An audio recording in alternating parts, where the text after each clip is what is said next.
Hola amigos, muy buenas tardes, soy Iraida Villasmil y gracias por permitirme entrar una vez más en sus hogares y bueno, en la tarde de hoy comentar con ustedes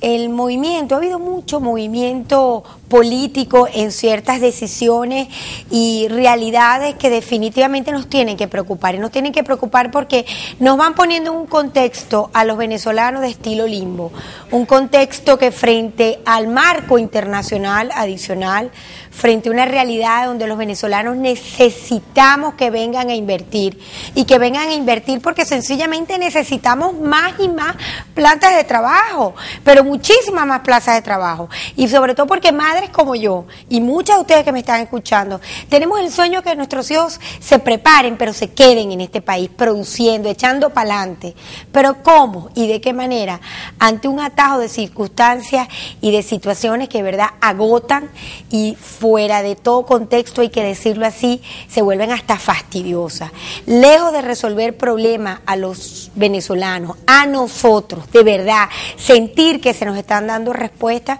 pues sencillamente van pasando las cosas y vamos quedando dentro de un marco verdaderamente dubitativo. Y el primero de ellos lo tengo que señalar porque ha sido la noticia política de la tarde, ha sido con respecto al tema de la decisión de la Corte del Máximo Tribunal con respecto al tema de la inhabilitación o no de Leopoldo López, quien es candidato por el Partido Voluntad Popular. Al respecto me voy a permitir comentar porque ciertamente es muy lamentable ver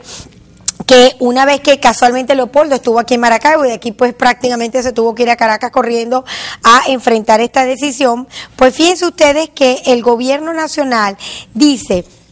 textualmente: el Tribunal Supremo, a través de la Sala Constitucional y ponencia del magistrado Arcadio Delgado Rosales, declaró inejecutable el fallo de la Corte Interamericana de Derechos Humanos, que entre otras cosas condenó al Estado venezolano a través de los órganos competentes y particularmente el Consejo Nacional Electoral a asegurar que la sanción de inhabilitación no constituye impedimento para la postulación del señor López en el evento que se debe inscribir en candidato a los procesos electorales. Entonces la Sala contesta esto, una cosa así,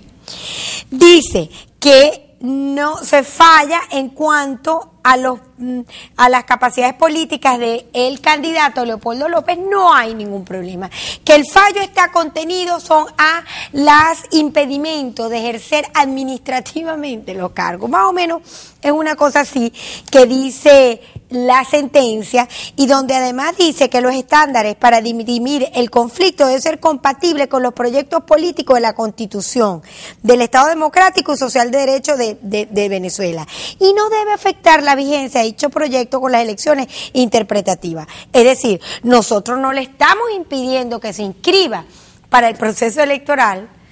pero lo deja inhabilitado ahora administrativamente, que primera vez que lo veo así, porque Venezuela entera había entendido que los inhabilitados no podían inscribirse en el CNE para ningún proceso político, porque está la prueba de un botón. El Leopoldo, como otros, no se pudieron inscribir para las recientes elecciones de gobernadores y alcaldes porque estaban inhabilitados para ejercer cargos políticos. Entonces ahora la Corte dice algo así que como el control de la Constitución abarca un fuero especial, pues se hace inejecutable. Es decir, nosotros no podemos ejecutar esa sentencia porque no tiene nada que ver con las sanciones que le aplicamos aquí a los políticos inhabilitados. Porque no les hemos dicho que no se puedan inscribir, claro, si tienen sus derechos políticos ahí, perfecto. Lo que no pueden hacer es el uso administrativo de los cargos. O sea, una cosa más loca y descabellada yo no había oído en mi vida como abogado. Realmente emite una seriedad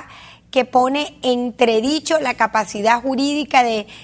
estos magistrados para hablarle con claridad y sobre todo que como siempre nos enseñaron los profesores más adversos de Venezuela. El derecho lo tiene que entender cualquier persona. Si no lo entiende, no es derecho porque es la implementación de la justicia. Entonces, cuando dictan estas sentencias tan jaladas de los pelos, explicando unas cosas que si el fuero interno con el fuero externo, el interés general y el bien común, los intereses particulares, de verdad que se le fundió el cerebro, y con todo mi respeto a este magistrado, porque entonces empieza a hablar que la Convención Interamericana contra la Corrupción y Convención de las Naciones Unidas de la Corrupción, empieza entonces todo el tema de la corrupción para justificar el tema administrativo del cual ellos dicen que está inhabilitado y que por eso es inejecutable la sentencia de la Corte Interamericana.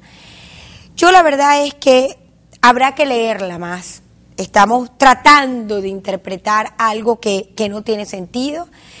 Estamos todos esperando la rueda de prensa mañana del candidato Leopoldo López a ver cómo va a enfrentar esto, porque ciertamente, tenga o no, mi hijo está ponchado.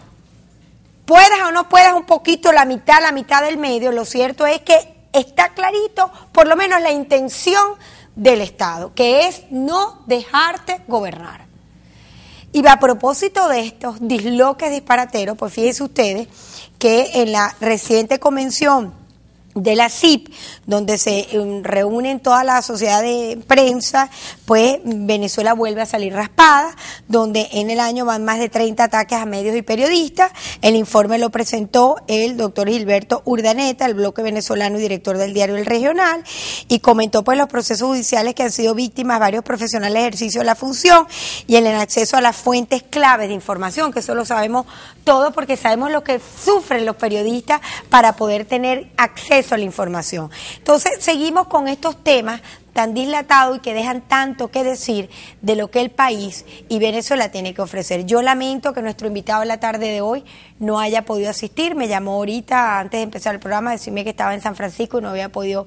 venirse. Era el diputado José Luis Acosta, a propósito pues del siguiente tema que vamos a tratar, porque por si fuera esto poco, lo que ha sido el embargo de cantidad de millones de bolívares y que deja prácticamente en jaque la actividad administrativa de nuestra gobernación y en consecuencia en tela de juicio el pago de muchísimos proyectos sociales. Ya venimos con más en la tarde de hoy para hablar de este interesante tema. No se retire.